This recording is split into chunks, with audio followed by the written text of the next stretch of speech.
Es autor de muchísimos libros, de varios libros ya. De hecho, quien lo esté viendo en vídeo, detrás tengo un par de ellos. Noites Europeas, que lo tengo en portugués, y Sueños de la Euro, en español. Y viene el tercero para mí, y es Bring Me That Horizon, que este juego de palabras con esa banda de rock británica de Sheffield, para hablarnos de hacernos un viaje por el alma del fútbol portugués. Miguel Pereira, bienvenidos al Fútbol del Bueno y a Talento Luso, porque este contenido me sirve para mis dos proyectos. Soy un fervoroso amante del fútbol portugués y en el podcast se trata todo tipo de contenido futbolístico. Y si además lo unimos con lo que es cultura, y Miguel es cultura y es fútbol, más cosas, ¿no? Pero esas dos cosas principalmente. Miguel, bienvenido. Pues encantado de estar aquí, Pablo, como siempre. Me encanta pasarme por el canal y hablar de eso, de fútbol portugués que nos gusta a los dos y de incluso la conexión que tenemos con España y esa pasión común. Y nada, espero el libro que te esté gustando y es para mí un honor poder dar un poco a conocer más el fútbol portugués al mundo, porque realmente uno de los motivos para que saliera este libro es que no existía en inglés ningún libro sobre fútbol portugués. En español sí que hay uno muy bueno de nuestro amigo José María Nolé y eso le recomiendo muchísimo, pero en inglés no había nada y estamos hablando de probablemente el sexto país más importante como mínimo de la historia del fútbol europeo, un país que tiene balones de oro, que tiene entrenadores campeones de Europa, equipos campeones de Europa y ya tocaba hacer un libro que también contará muchas historias más allá de las conocidas, porque eso también ahí es donde está la gracia de la cosa. Mm. Y yo, que he empezado ya el libro, he empezado a ojearlo, me llegó hace nada, hace un par de días. Recomiendo a todo el mundo que no tenga miedo al inglés, porque yo soy una persona que el nivel de inglés justo, lo justo y necesario, pero me embarco un poco para adentrarme al final. Como escribe Miguel, es una delicia y bueno, al final si te falta alguna palabra, se busca en un momento, aprendes inglés y además aprendes la historia del fútbol portugués, que tiene mucha. Y dentro de esa historia del fútbol portugués, que como tú decías, no está tan contada, ¿no? Es verdad que no leí, me he leído su libro, habla de la historia del fútbol portugués, la repasa un poco con las gestas que se han dado de equipos más pequeños, un poco, una radiografía un poco, ¿no? A mí me interesa, además de lo de Nole, que como digo, también recomiendo su lectura. Este libro tengo ganas de devorarlo.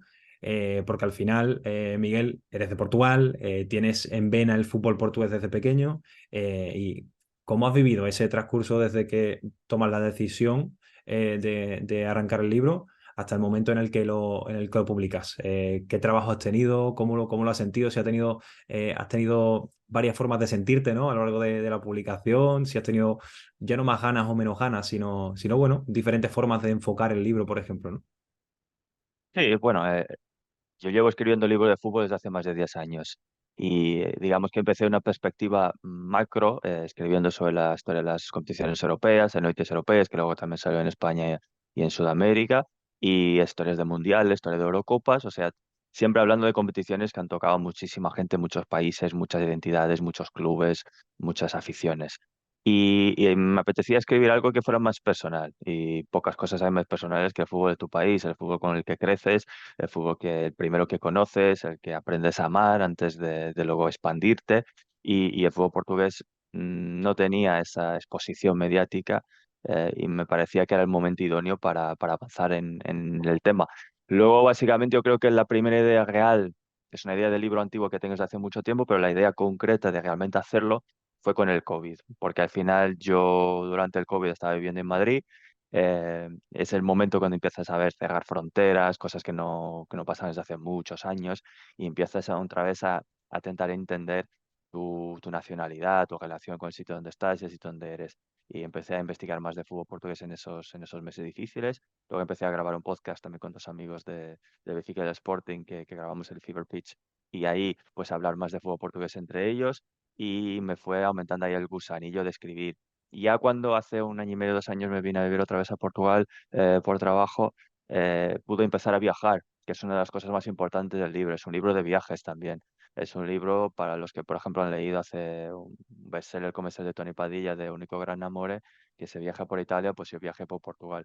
Estuve en el Algarve, estuve en el interior, estuve en el norte, en Porto, en Lisboa, fui a estadios, hablé con equipos, hablé con afición, y eso contar las historias del país, viajando por el país. Y luego el libro recopila no solo fútbol, como decías antes, recopila mucha cultura, habla de música, de cine, de televisión, de gastronomía, de entornos turísticos y de historia también.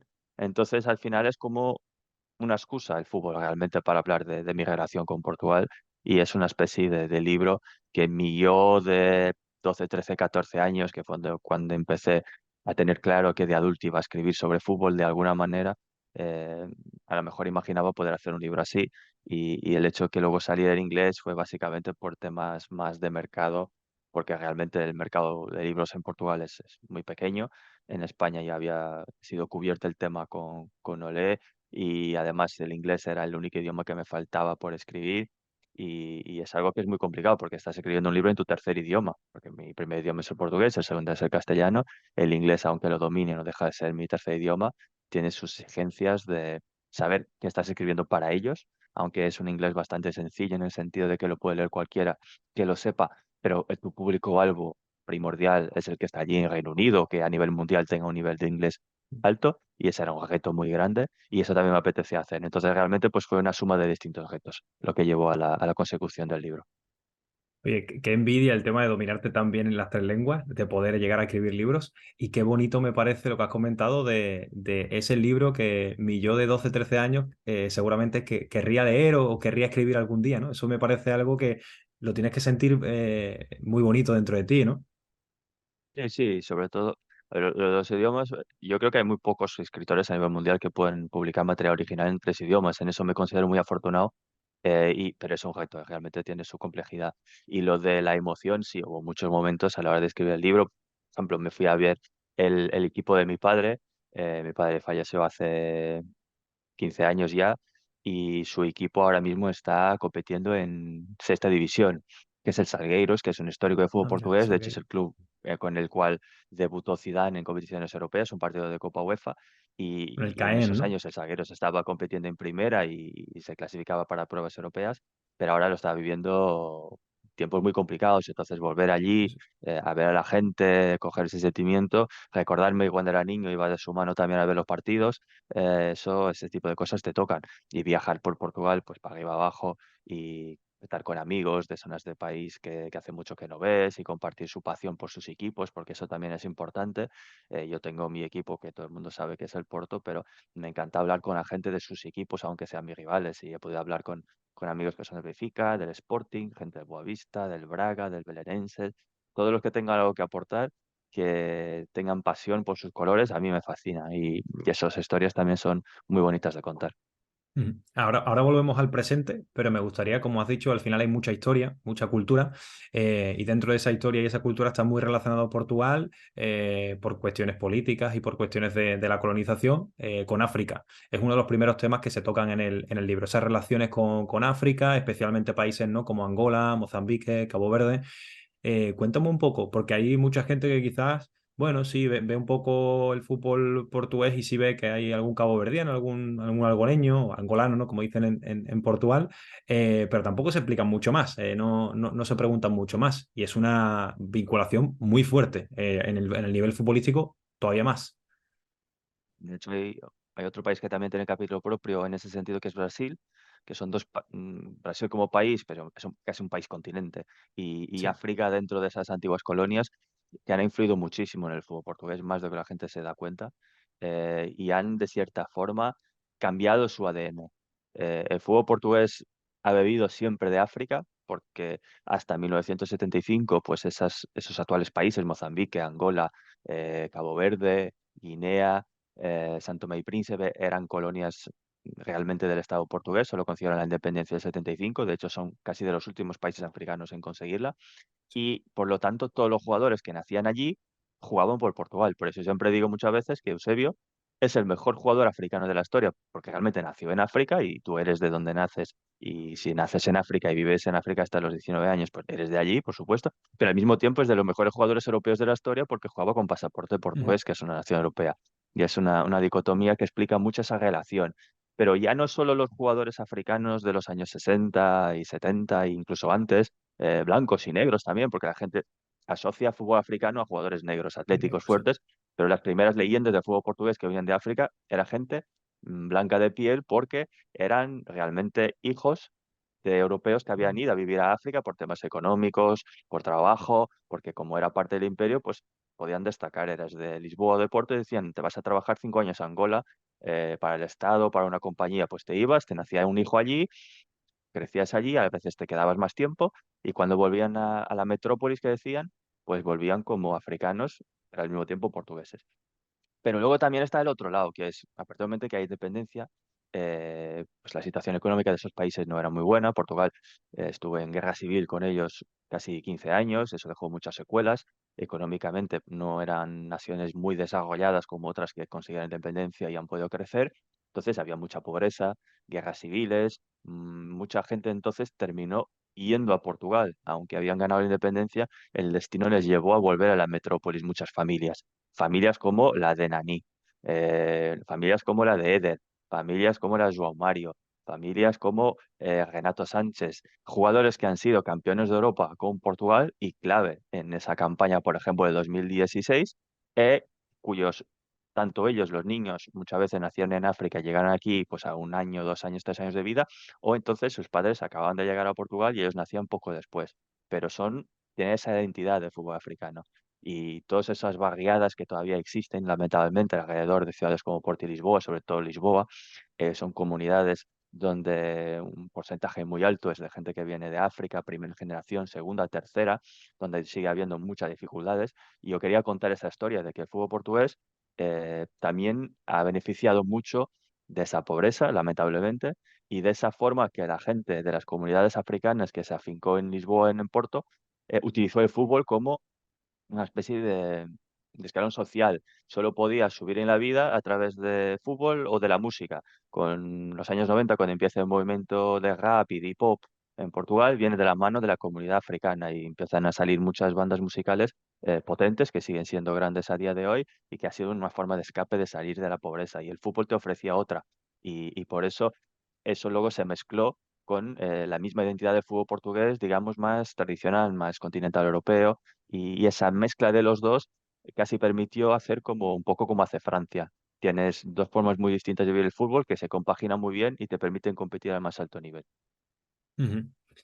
También has comentado un poco el tema de la relación que existe también con Brasil, que en este caso también fue colonia hace ya muchísimo más tiempo. Hay menos vínculos como tal, por lo menos de pocas décadas pasadas, pero a nivel futbolístico hay una vinculación enorme. Creo que era a ver, este año en segunda liga, por ejemplo, vi el otro dato, en segunda división, digamos que es una liga profesional, pero menos profesionalizada que la primera liga, que la primera división. Había 120 jugadores brasileños en primera más, porque no se consideran como tal a nivel deportivo en Portugal como extranjeros. A día de hoy el fútbol portugués casi que no podría vivir sin futbolistas brasileños. Sí. Y de hecho la relación es muy curiosa porque cuando piensas en España y piensas en los países que han sido colonias de España en América Latina, desde México hasta Chile y Argentina, siempre ves que hay una relación de respeto mutuo entre los dos lados del charco, digamos. Eso pasa porque España sigue siendo un país de gran dimensión, tanto demográfica, pero también política, económica y social. Y de los países que están en América Latina, quizás solo México, creo, tiene más población que España. No sé si Argentina y Colombia están ahí, pero lo demás Ujú. hay menos gente. Brasil es un continente. Brasil es, creo que el tercer país más populoso del mundo, es gigantesco. Portugal es una nimiedad comparado con Brasil, tanto en tamaño como en gente. Entonces, lo que pasó fue después de la independencia de Brasil en 1824, como que Brasil se desconectó fácil de Portugal. No hubo una necesidad, como con las antiguas colonias españolas, de mantener un vínculo que se alimenta con el idioma, por ejemplo, que se alimenta también con las relaciones políticas y económicas. Brasil no, Brasil dio la espalda a Portugal, siguió su camino, se acercó mucho más a Estados Unidos, a México, a los países que tenía alrededor. Y durante casi ciento pico años, realmente eran dos países que lo único que les unía era la lengua y aún así, como sabes, la lengua brasileña es tan distinta a la portuguesa que, por ejemplo, mis libros en Brasil son traducidos. O sea, la versión portuguesa no se lee allí. Hay que traducirlo al brasileño porque hay muchas expresiones, no solo futboleras, sino del día a día, que ellos no entienden. Entonces, esa dimensión luego también llega al fútbol. ¿Cómo? Justamente después de la revolución del 25 de abril del 74, El Portugal había vivido pues muchos años encerrado en sí mismo, mucho volcado con su cultura, con toda esa dinámica social que imprimía el régimen fascista que había, y eso significa que básicamente la nueva república quería un poco abrir la mente de la gente. Entonces, por un lado, empezaron a importar mucho material de Estados Unidos, del Reino Unido, de Francia, y la televisión empezó a emitir muchos programas, pero eso se topaba con un problema, es que Portugal tenía una literacia gigantesca, o sea, éramos países de Europa con una tasa más alta de literacia, entonces la gente en Portugal no se dobla, se utilizan subtítulos, significa que mucha gente al ver la televisión, ver una serie americana o inglesa, no entendía lo que estaba pasando. Entonces las autoridades empezaron a pensar que a lo mejor también habría que importar cosas de Brasil, que era algo que ya la gente que no sabía leer iba a entender. Y es ahí que importan la primera telenovela. Las telenovelas en Brasil, como en casi toda Sudamérica, son un fenómeno de masas, masivo. Y conquistó completamente la primera Gabriela en 77, conquistó completamente el público portugués. Y eso hizo Portugal mirar a Brasil por primera vez desde una perspectiva de admiración, de reconocimiento, y de ahí a importar música, de ahí a importar moda, de ahí a querer ir a Brasil como destino turístico, fue un paso. Alimentación, frutas tropicales, todo eso empieza a entrar en la dieta y eso inevitablemente llega al fútbol. ¿Por qué? El fútbol brasileño hasta los 90 era uno de los más grandes del mundo a nivel de competición nacional. Como no había una libertad de movimientos de mercado en todos los países y como no había todavía la ley Bosman y los países tenían un número límite de jugadores extranjeros, pues el Brasil se podía permitir, igual que Argentina, mantener mucho talento allí. Entonces Portugal era un país que no pagaba bien, no tenía una economía muy desarrollada, había muy pocos jugadores brasileños hasta los 80. En los 80 eso empieza a cambiar, Portugal crece económicamente y empiezan a venir más brasileños a Europa. Y eso ya va a lo más con los años 90 y con la ley Bosman.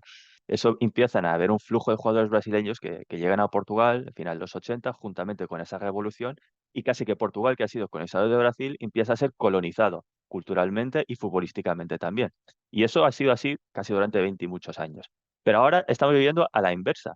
Brasil ha perdido mucho poder, tanto histórico en el fútbol reciente como poder económico, y ahora estamos viendo, por ejemplo, que los entrenadores portugueses están yendo a Brasil a enseñar, a ganar Libertadores, a ganar Brasileiraos. Y todavía no ha habido ese viaje con los jugadores, porque es un mercado que no paga demasiado bien, pero con los entrenadores sí. Entonces Portugal vuelve a ser el colonizador del fútbol brasileño de alguna manera. Y entonces es una historia muy interesante porque a la vez que importas jugadores de altísimo nivel, como fueron en su día Baldo, Jardel, luego Deco y Pepe, que se nacionalizan además y juegan por Portugal, o Octavio recientemente, ahora también estás exportando entrenadores. Y Brasil lo lleva mal, porque estaba tan acostumbrado a ser la megapotencia que de repente vienes a tu antiguo colonizador a traer a tus entrenadores para enseñar y ganar. Y eso también ha despertado pues mucha xenofobia, algo de racismo incluso, tanto en Brasil hacia los portugueses como en Portugal hacia los brasileños, que hay una comunidad brasileña en Portugal muy fuerte en los últimos años por todos los temas políticos que han vivido. Y esa es una relación a veces tóxica, pero muy curiosa de analizar y de intentar entender los porqués, la influencia que hay tanto de Brasil en Portugal, como ahora también un poco de Portugal en Brasil.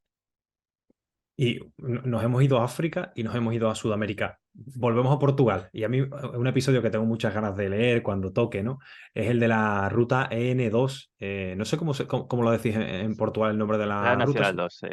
Vale, Nacional 2, ¿no? Sí. Que va de Faro a Chávez o de Chávez a Faro, ¿no? Yo he visto el inicio de la ruta cuando he ido a Faro. He tenido la posibilidad, yo que soy de Sevilla, de acercarme a Faro. Todavía no he tenido la fortuna de viajar mucho por Portugal. Espero poder hacerlo los próximos años, tanto como lo has hecho con este libro.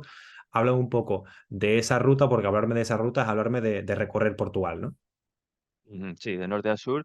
De hecho, se ha convertido en una ruta casi Instagramer, Sí, ¿no? porque en los últimos años, pues con toda esa cultura de imagen y tal, se ha querido hacer de la N2 pues una ruta 66 a la 26. portuguesa. Pues, tampoco es para tanto, vamos. Nada, Pero sí que es curioso que hay una carretera en un país que tiene un montón de autopistas financiadas por la Unión Europea y hoy por hoy, si por donde vayas hay autopistas, eso sí, todas de pago, no como en España.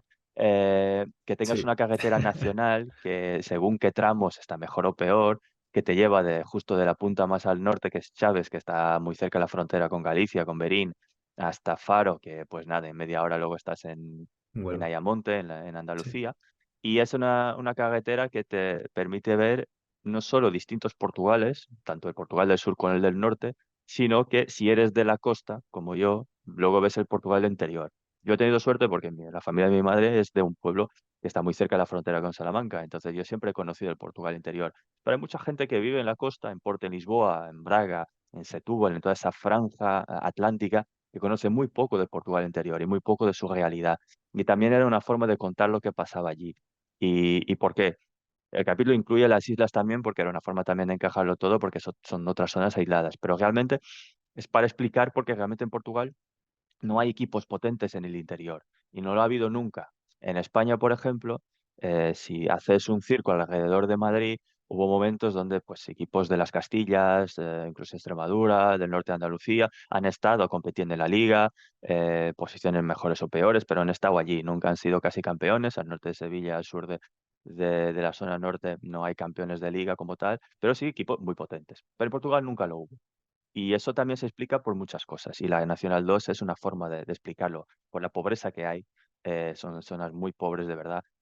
Por la inmigración, porque esa pobreza llevó en los años 60, como pasó también con España, mucha gente a emigrar a Alemania, a Francia, a Suiza, a Luxemburgo, a Estados Unidos, a Canadá. Y eso son zonas que ahora mismo están muy envejecidas.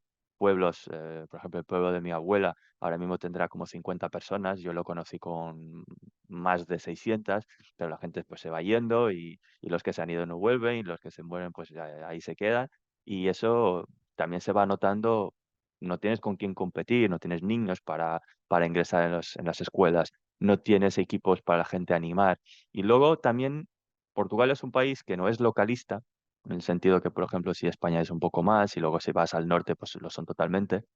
Eso significa que desde un primer momento la gente se ha afiliado a uno de los llamados grandes, a Sporting Benfica y a Porto. Y una de las razones por las que se aficionaban era por el ciclismo, porque en los años 30 y 40 el ciclismo era casi tan popular en Portugal como el fútbol. Y entonces, pues las grandes rutas ciclistas eran también por el interior, donde están las montañas, donde están esas etapas un poco más jodidillas de hacer. Y claro, si la etapa la ganaba un ciclista de Sporting, pues la gente de ese pueblo a lo mejor pues se aficionaba al Sporting, porque era la única forma que tenían que ver alguien de ese club allí, porque los equipos no iban a jugar allí, no había equipos de allí que competían en la primera o muchas veces en la segunda. Hay algunos casos de éxito, el Chávez, por ejemplo, que ahora está en primera, tuvo momentos, llegó a ir a competiciones europeas en los años 80, el Campo Mayorense, que es un club que ya no existe a nivel profesional, pero que llegó a disputar una final de Copa, incluso equipos de Évora, de Elvas, que son ciudades de Alentejo, que no están muy lejos de Extremadura y de Andalucía. Esos equipos han estado allí, pero realmente de forma muy efímera. Y incluso hay una historia que es muy conocida en Portugal, e incluso a nivel mundial, para aquellos que les gusta el juego de simulación de entrenador, el Football Manager, que en su momento se llamó Championship Manager. Hay una historia que es muy conocida que es de Tomadeira. Tomadeira era en el CM4, si no estoy equivocado, el mejor jugador del juego. Era un jugador que tú se le fichabas de un club de Portugal de quinta división que era el Gouveia, que era un pueblo que también está en el interior, pues básicamente te metía 100 goles por temporada. Era una barbaridad. Pero Tomadera no es real, no existe.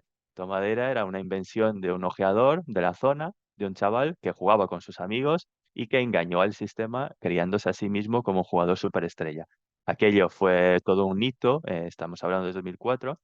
Cuando el juego salió, no habían verificado esa información porque tenían por entonces una base de datos grande y no tenían los medios y se fiaban mucho de los reports que daban los ojeadores. Y claro, lo corrigieron, pero entre que lo corrigieron y ya mucha gente había comprado el juego, estamos hablando de cuando los juegos todavía venían en DVDs y para corregirlo pues tenías que descargar un patch y eso pues daba mucha pereza y mucho trabajo, entonces la gente pues seguía jugando original. Entonces hay incluso en Inglaterra un club de fútbol amateur que se llama Tomadera Football Club porque se hizo muy famoso. Y la historia es importante porque el único jugador que la gente conoce interior de Portugal no existe. Es una invención. Y eso también es un poco el espejo de lo que es el interior de Portugal en la sociedad de Portugal y lo que es el fútbol en el interior de Portugal. Es un espejismo y lamentablemente es una historia triste de contar, pero que hay que contarse. Y una de las cosas que me llama la atención, no sé si se ahonda en el libro, y es una de las cosas que me he dado cuenta en los últimos años siguiendo el fútbol portugués, y es que los equipos grandes, especialmente creo que el Benfica un poco por encima, tiene campus o tiene como academias, ¿no? En diferentes formas, en diferentes zonas de Portugal, en las islas, y en el sur hay una, en el Algarve hay una, que claro, futbolista que destaca en la cantera del Farense, automáticamente, ¿no? Va para el campus, ¿no? Que le llaman del Benfica. Es el caso, si no me equivoco, por ejemplo, que de João Neves y de Gonzalo Ramos. Silva también. Son jugadores que rápidamente no van a llegar ni al primer equipo de la zona en la que nacen porque rápidamente se van, ¿no? Si no, desde pequeños, ya con 15, 16 años, antes de firmar su primer contrato profesional, automáticamente se están yendo a los grandes. Y precisamente hay un capítulo que habla de los grandes, inevitablemente, ¿no? Y lo denomina Juego de Tronos, Game of Thrones. Leones, águilas, dragones, está muy bien tirada esa comparación. ¿Y cómo explicarías? Porque a mí me llama mucha atención. Evidentemente es diferente, pero trato cuando se lo explico a algunos amigos, ¿no? Yo que saben que soy muy aficionado al fútbol portugués, le digo, oye, es que Portugal no es mucho más grande que Andalucía. Es que Portugal tiene unos 2 millones más de habitantes. Evidentemente es diferente en diferentes aspectos, ¿no? Pero en cuanto a número de población y demás, es poco mayor que Andalucía. En cambio, tiene Sí. 3 clubes enormes a nivel nacional y a nivel europeo, por lo menos 2 de ellos, Porto y Benfica, lo han sido en diferentes épocas. Y tienen, que es una de las cosas que también comentas en el libro, 3 diarios deportivos referencia que han salido durante muchos años en papel, siguen haciéndolo. Además, hay alguna que otra web, ¿no? Referencia también, pero principalmente a Bola, Gecorio, Yogo, que cubren una actualidad futbolística que está centrada por estos 3 equipos y alguna historia, ¿no? Que de algún equipo, bueno, el Braga evidentemente tiene en Oyogo un poquito más de cobertura, pero poco más. Copan todas las portadas, todas, absolutamente todas las portadas, salvo la selección y alguna gesta, ¿no? De algún deportista de motos y algo de ciclismo quizá alguna vez y poco más. Es todo fútbol y es todo este Juego de Tronos. Eh, a ver, es lo que decía antes, Portugal no es un país localista. La gente, yo creo incluso que a la gente de Portugal le gusta menos el fútbol, le gusta más ganar. Y ganar, pues te afincas a la gente que gana. ¿Qué pasa? Que esos 3 equipos han empezado a ganar desde el inicio, y por inicio estamos hablando de la década de 20 del año del siglo pasado, o sea, de hace 100 años, y no han parado de ganar. Cada uno de ellos ha tenido sus ciclos, todos ellos han tenido largas sequías. El Porto por 2 veces tuvo 18 años sin ganar la Liga, el Sporting también. El Benfica, pues la sequía más larga que tuvo fueron 12 años, pero aún así han tenido momentos muy complicados, pero la gente siguió afincada.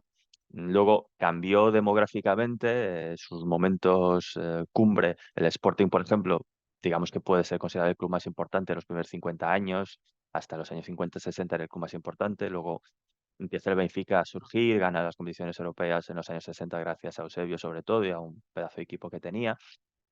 Hay un sorpaso en relación al Sporting hasta los años 80, y de los años 80 hasta el día de hoy el Porto hace ese sorpaso también. El Sporting hoy en día sería el tercer equipo, el Porto estaría peleado con el Benfica entre ser primero y segundo, Benfica con más aficionados, Porto quizás con más títulos continentales e incluso a nivel de títulos nacionales están ahí. Entonces, esa cultura de victoria es lo que alimenta realmente este Juego de Tronos, porque realmente la gente lo que quiere es que su equipo gane, más que su equipo represente algo, incluso es ganar. Y por eso hay gente que está en zonas del país muy lejos de Porto de Lisboa que sienten los colores como si estuviesen ahí, porque a lo mejor yo suelo decir que en un país que tiene tantos problemas económicos, sociales, y el fútbol te dé una alegría, pues te gana el día, te gana la semana. Entonces la gente muchas veces, pues que lo está pasando mal, si luego el Porto gana el domingo o el Benfica o el Sporting, pues se olvidan de ese tema. Y es más fácil para ellos animar a un equipo así que luego ir un domingo a ver un partido del Farense o un partido del Chaves o un partido del Famalicão y perder y sentir que su vida es una mierda. Entonces es un poco eso la dinámica, y por eso la industria del fútbol portugués siempre gira alrededor de esos tres. Eh, Hay una perpetuación de su importancia, aún estando muchos años sin ganar. Por ejemplo, el Sporting nunca ha bajado de tener cobertura mediática, nunca ha dejado de tener esa importancia, que sería lo normal en otros sitios donde, por ejemplo, si tienes un club que ha sido muy potente en el pasado, pero deja de serlo, poco a poco también la prensa te va dando menos importancia. O a lo mejor viene otro que te pisa los talones y empieza a darle más. Pero en Portugal no, o sea, el Braga lleva una década más, incluso peleando por llegar a ganar una liga o estar allí, y sigue teniendo un espacio mediático casi similar a lo que tenía hace 10 años. Y el Sporting, que estuvo 18 años sin ganarla, que este año puede ser que la vuelva a ganar y sería la primera vez que gana 2 títulos en mucho tiempo, o sea, en poco tiempo, en mucho tiempo, nunca ha dejado de tener el protagonismo que tenía cuando ganaba mucho. Entonces, casi que es una forma que está ya muy vincada en el ADN del aficionado, del periodista, del comunicador y mismo los jugadores ya saben que en algún momento si quieren ser alguien tiene que fichar por uno de los tres. No hay proyectos que digan, pues me compensa ir allí porque esto va a crecer y el club va... No, no va a pasar. Entonces realmente eso se eterniza y es un poco como Barça de Madrid en España, con el tercero pudiendo ser a lo mejor el Atlético de Madrid o en pasado Atlético Bilbao, que nunca han dejado de tener importancia porque siempre han tenido triunfos, siempre han tenido, aunque rachas malas, ganando competiciones de aquí a allá, y eso garantiza afición. Y luego la afición pues pasa de padres a hijos, eso va siguiendo y es así. A mí me da un poco de pena. Es verdad que tengo esta visión tanto en Portugal como en España, como en cualquier país, por la forma, creo que romántica seguramente, de entender el fútbol, porque he tenido la suerte de ir al estadio del Farense y a mí ese aura que se respira de puro fútbol, de verdad, y de aficionado de verdad, como digo yo, que bueno, no quiero jerarquizar los aficionados porque al final todos merecen su respeto, pero bueno, al final yo soy sincero, soy honesto y a mí el aficionado que va a ver el Farense cuando estaba peleando en segunda por mantenerse y después asciende y vuelve a primera después de que no pudieron verlo por el tema de la pandemia, en fin, me parece una cosa de mucho mérito y a mí lo que se respira en ese tipo de campos me parece algo especial. Pero bueno, quizás sea por lo romántico que yo lo veo. Un par de preguntas antes de despedirte, Miguel. ¿Cuál es para ti la peculiaridad del fútbol portugués, algo que sea peculiar, que no tengan los otros países o que no tengan tanto, que más te gusta y la que menos? Porque sé que hay un concepto por ahí que quizás muchos no conozcan del tugao y demás, que es un poco esa forma peculiar en el sentido un poco casi cómico, ¿no? De entender el fútbol. La que más me gusta es que somos un país de 10 millones de personas que no ha dejado nunca de producir talento. Y eso, en eso es como casi el Uruguay de Europa en ese sentido, Sí. pero más a lo bestia. Un país tan pequeño, como decías tú, poco más grande que Andalucía, que ha producido balones de oro, entrenadores de nivel mundial como Mourinho y otros que tal, equipos que han ganado competiciones europeas, que cada año tú vas a ver a los equipos grandes y siempre están sacando a canteranos que luego van a fichar por los mejores equipos del mundo. O sea que es un nivel siempre muy alto de exigencia. Selección nacional que gana competiciones o que con las compite y que en las competiciones de sub-20 o sub-18, sub-17, sub-15 siempre están ahí en fase finales, ganando medallas. Y eso es absolutamente brutal, porque es un país pobre, por lo tanto, tampoco hay una inversión muy grande, tampoco hay mucho dinero, pero con lo poco que hay, se hace las cosas realmente muy, muy bien y creo que nos vendemos bastante mal para lo mucho que producimos. Quizás lo que menos me guste es justamente lo que hablaba antes. Yo también soy muy romántico, también me gusta la cultura de apoyar al equipo de tu tierra, estar con tu equipo en los buenos y los malos momentos. Y en Portugal el aficionado es muy chaquetero. Te doy un ejemplo muy fácil. El Boavista, que ganó la Liga en el 2000, después de una década espectacular. eh, el estadio estaba lleno por entonces, estaban construyendo el nuevo estadio para la Eurocopa 2004, había llenos, la gente estaba animada y hoy vas a ver un partido de Boavista y tiene una grada cerrada porque al club no lo compensa si quiere abrir la grada con los costes que tiene y el estadio ahora no tiene más de 5.000 personas a ver un partido. Y es un equipo que ha pasado muy mal, que ha estado en categorías inferiores por temas financieros y que sigue compitiendo en primera con sus dificultades, pero están ahí. Este año, por ejemplo, empezaron muy bien la liga, luego han pegado bajón, pero la gente le dio la espalda el momento que vio que ya no iban a ganar más la liga o que no iban a pelear la liga. Y esa es una mentalidad que tiene que cambiar si alguna vez el fútbol portugués quiere ser algo más que los tres grandes, cosa que yo dudo mucho que quiera realmente.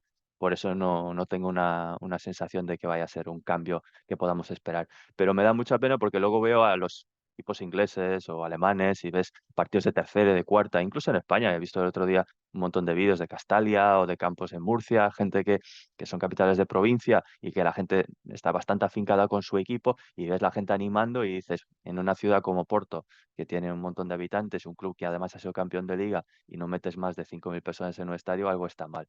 Y eso sí sería para mí la gran asignatura pendiente de fútbol portugués. Una última antes de despedirte, Miguel. ¿Cuál ha sido el jugador, más allá de los top, de los conocidos históricamente, con el que más has disfrutado? A lo que tú hayas visto, sobre todo, que ya sea coetáneo a ti, el que más hayas disfrutado, que sea un poco diferente. Diferente depende del contexto. Por ejemplo, para mí el jugador que más he disfrutado nunca viendo en un partido en persona, quitando a Cristiano Ronaldo porque está fuera de competición, ha sido Deco. Yo vi a Deco desde que fichó por el Salgueiros, cuando era absolutamente desconocido, y entonces me parecía un super crack y luego el tiempo me dio la razón. ahora es más polémico por el tema de ser director deportivo de Barcelona, pero la gente que se acuerde de Deco jugador es que estaba, no diga a nivel de Zidane, pero estaba muy, muy cerca. Y era un jugador de topísimo mundial y ha sido realmente un futbolista. Y luego Jardel, que es un muy desconocido a nivel mundial, incluso en su mismo Brasil. Jardel era una bestia parda marcando goles. Si veis los números que Jardel tenía, las botas de oro que ganó, ganó una Supercopa de Europa al Madrid de los Galácticos con el Galatasaray metiendo 2 goles. O sea, era un jugador que tenía una facilidad de anotar que yo nunca he visto nada así. La gente hoy habla de Alan, habla de Mbappé, son muchísimo mejores jugadores en el sentido completo, pero la facilidad que tienen de hacer gol, para mí sigue estando por debajo de la de Jardel. Y si alguien tiene oportunidad de meterse en ver vídeos en YouTube de partidos de Jardel con el Sporting, con el Porto, con el Galatasaray, con el Gremio y las pocas veces que jugó con Brasil en una época donde Brasil tenía pues, 900 delanteros top, merece mucho la pena. Pues Miguel, muchísimas gracias por pasarte, de verdad que es un absoluto placer y a todo el mundo le recomiendo que se lea este pedazo de libro que tiene una pinta tremenda y que sobre todo que lo más importante, que lo ha escrito Miguel y que es único, que no hay un libro como este. Muchas gracias, Miguel. Muchas gracias a ti, Pablo, por invitarme y ojalá disfrutéis. Un abrazo.